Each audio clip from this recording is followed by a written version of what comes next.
നമസ്കാരം, news prime മലയാളത്തിലേക്ക് സ്വാഗതം. സുപ്രീം കോടതി ചീഫ് ജസ്റ്റിസ് വാസ്തവത്തിൽ കൃത്യമായി രൂപകൽപ്പന ചെയ്തതായിരുന്നു CJP എന്ന് പറഞ്ഞാൽ പോലും തെറ്റില്ല.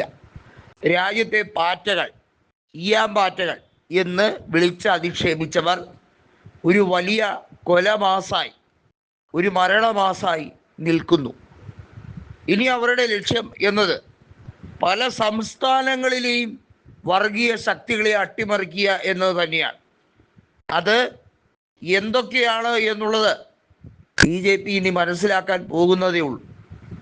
യോഗിയുടെ ഉത്തർപ്രദേശും അതുപോലെ തന്നെ മണിപ്പൂരും ഒക്കെ വെടിപ്പാക്കി കയ്യിൽ കൊടുക്കാനാണ് നീക്കം.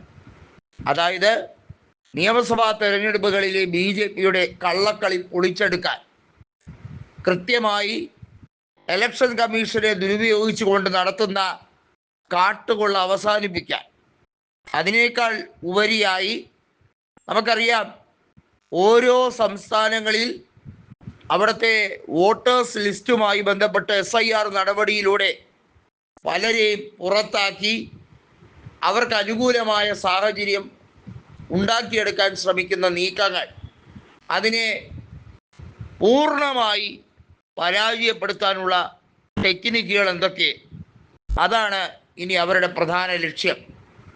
വെറുതെയല്ല അവർ രൂപം കൊണ്ടത്.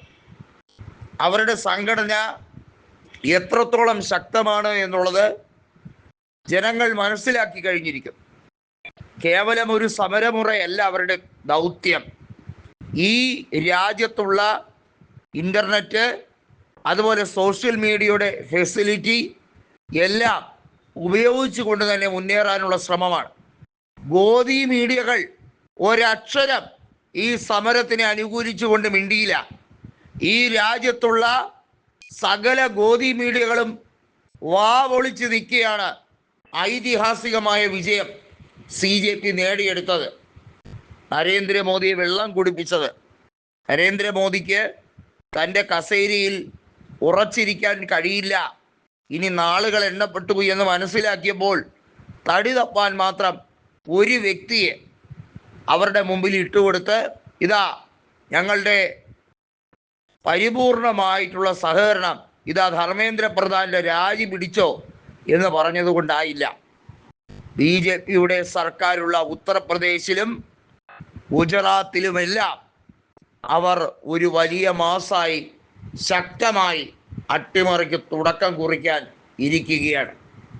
അത് അമിത്ഷായ്ക്കും മോദിക്കുമുള്ള താക്കീതായി തന്നെയാണ്. അതായത് അവർ ഊതി വീർപ്പിച്ച ബലൂൺ കുത്തിപ്പൊട്ടിക്കാൻ തന്നെയാണ് അഭിജിത് ദീപ്കയുടെയും CJPയുടെയും അടുത്ത പ്രധാനപ്പെട്ട ലക്ഷ്യം. ഇനി സമരമുറ മറ്റൊരു ദിശയിലേക്കായിരിക്കും അവർ കൊണ്ടുപോവുക. സാധാരണ രീതിയിൽ ഒരു സമരം വിജയിപ്പിച്ചെടുത്ത് അതിനുശേഷം ഒരു പാർട്ടി രീതിയിൽ, ആം ആദ്മിയുടെ രീതിയിലേക്ക് രൂപകൽപ്പന ചെയ്യാനുള്ള നീക്കം, അതൊക്കെ ആയിരിക്കാം എന്ന് വിചാരിക്കുന്നുണ്ടെങ്കിൽ ഒരു പൊളിറ്റിക്കൽ ബെനിഫിറ്റിന് വേണ്ടിയുള്ള രീതിയിലേക്കല്ല CJPയുടെ പ്രവർത്തനം. കൃത്യമായി ഇതിൽ നിന്നും BJP ഇതര പൊളിറ്റിക്കൽ പാർട്ടിയിലേക്ക് പല ആളുകളും ചേക്കേറാൻ സാധ്യതയുണ്ട്. എന്നാൽ CJP ആയി തന്നെ നിലനിൽക്കും. അപ്പോൾ ആ പ്രസ്ഥാനവുമായി വ്യത്യസ്ത ഐഡിയോളജിയുള്ള BJP വിരുദ്ധ പാർട്ടിയിലുള്ളവരെല്ലാം ആ ഒരേ കുടക്കീഴിൽ, CJP എന്ന് പറയുന്ന കുടക്കീഴിൽ എത്തിയിരിക്കും.